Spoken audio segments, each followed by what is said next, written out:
What is up, you guys? Welcome back to Jeep Shenanigans.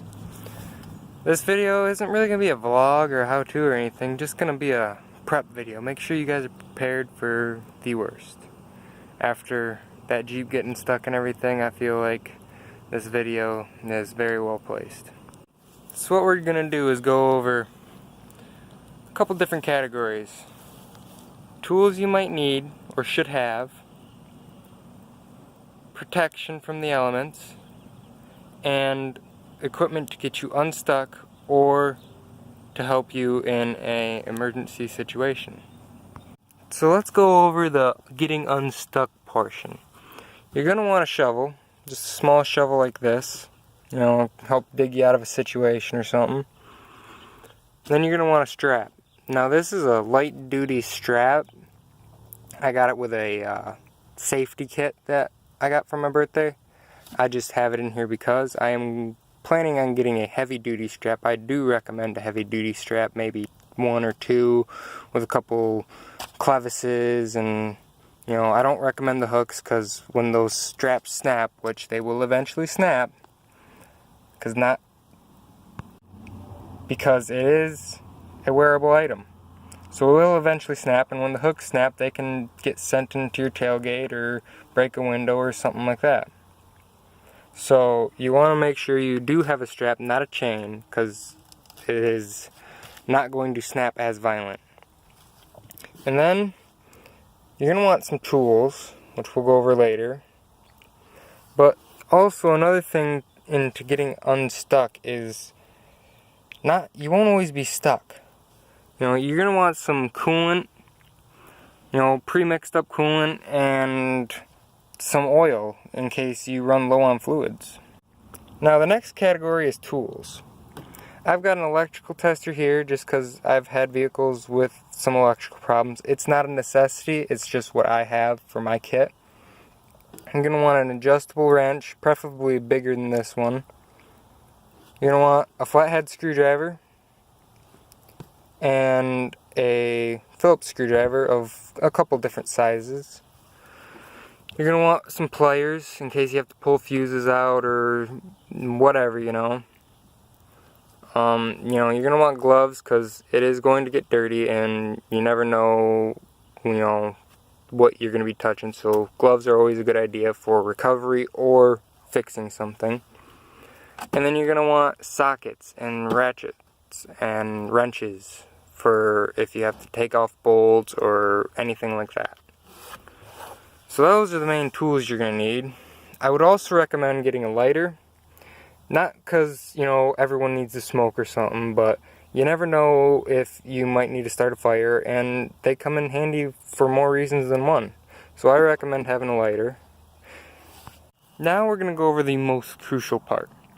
Now this isn't, if you get stuck or anything like that. It's just in any kind of scenario, you might want this stuff because it's really nice to have it because weather changes unpredictably and you never know what you might need. I recommend a couple different layers of coats. I have a raincoat here, a sweatshirt, and a coat. And then I also recommend, what I have in this duffel bag here, is you're going to want a blanket.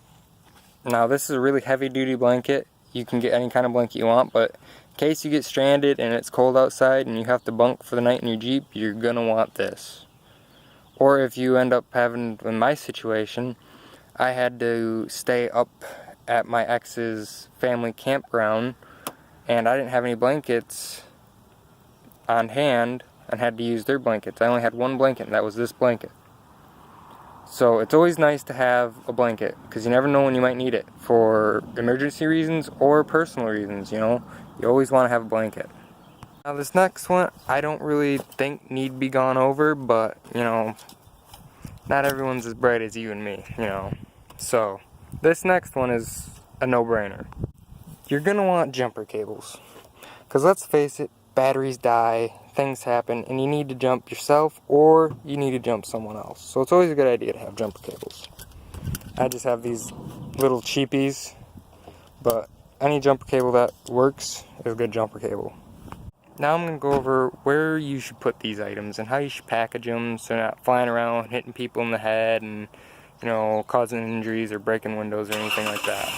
So you guys already saw the duffel bag. And I chose this because it's got many pockets and it's big and easy to move around and stuff. So I put my blanket in here. And I'll put my jumper cables in here. Just like so. And then you just zip up this pocket. And they're gone and out of the way, and you know where they are. Now next, we're going to take care of this strap. Now you can leave the strap out, but I like to put my strap right here in the side pocket. Out of the way, it's wrapped up, and it's with what I would call your recovery bag. Now I'd put my D-rings and stuff like that in here too, just all the tow equipment in here. Now, I'd grab your non-essential tools like your electrical tester, crescent wrench, small screwdrivers, pliers, and then my wire strippers.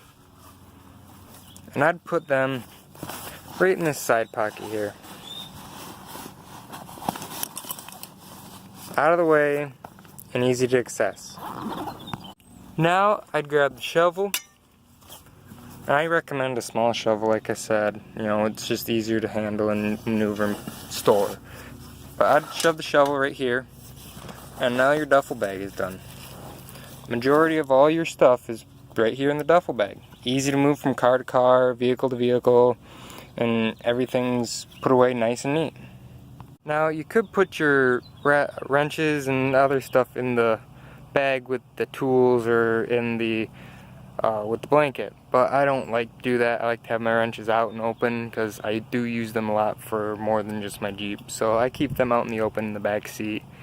You know, they're not really going to fly up and hit someone in the head unless I'm really getting air, and I'm not going to do that in this Jeep because, well, then we'll have a tow video of myself because my frame will be snapped in half. Now I like to put my screwdrivers up in my dashboard here, just out of the way, easy to access though. You know, you don't put much in there anyways. And I like to put my gloves either in the dashboard here, in the seat here, or you can put them in your glove box. Or center console. That's the glove box. Center console, glove box. Man. Now, I'd take my lighter, and you can shove it in cup holders, or I don't have any cup holders, but I have this handy slot up here I keep my pens and stuff in. I just throw my lighter up there. And it's easy to access if, you know, you need it for a fire or something. You know where it is, it's always going to be there.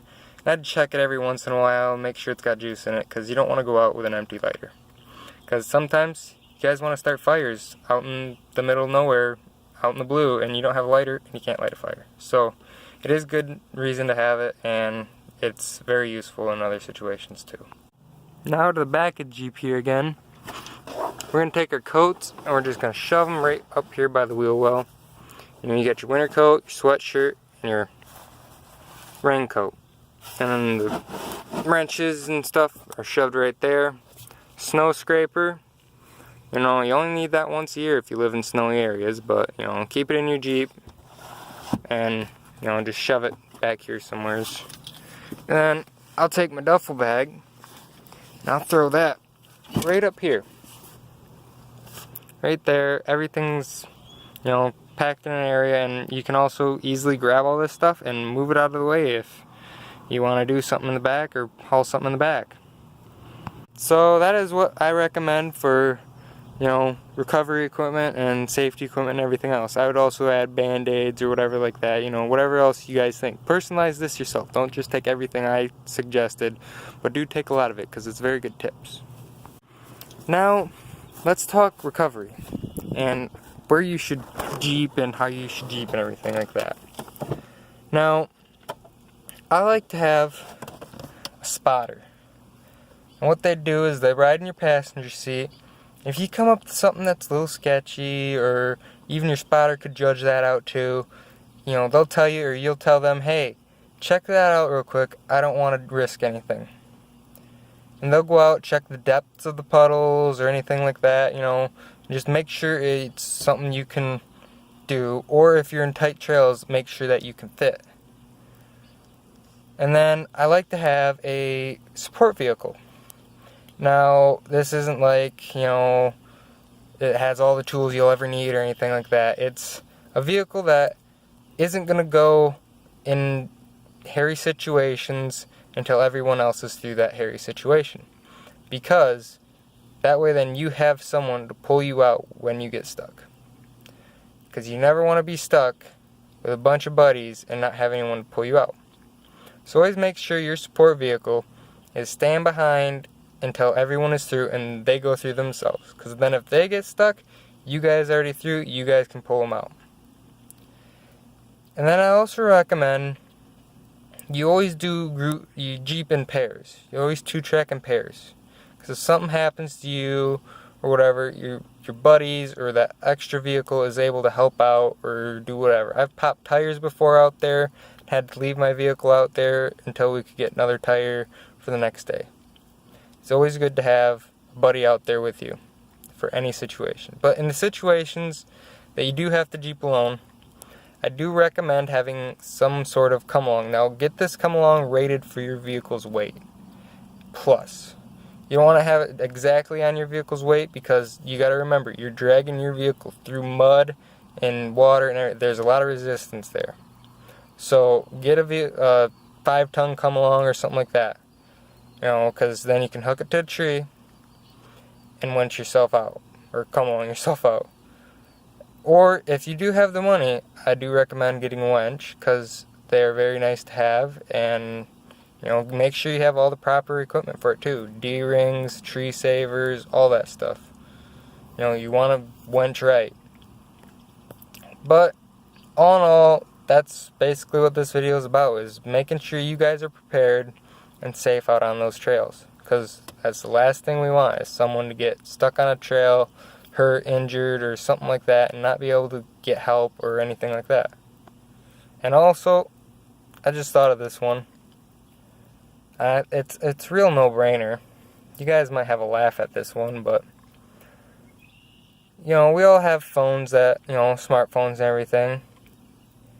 And they're run on batteries, right? Well, you should always make sure you have a charger and a charging port in your vehicle so your phone doesn't die.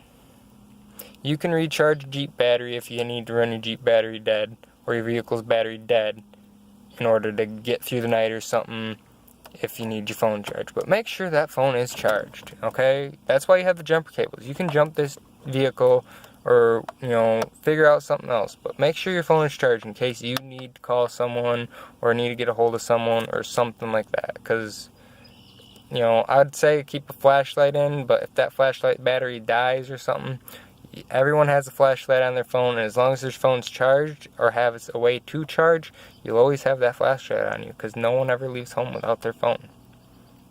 And I would also recommend, drinks, because I've been caught out there many a time where I'm thirsty and don't have any drinks. So I recommend drinks and, some food like sunflower seeds or something like that. Just some snack food that doesn't, go bad.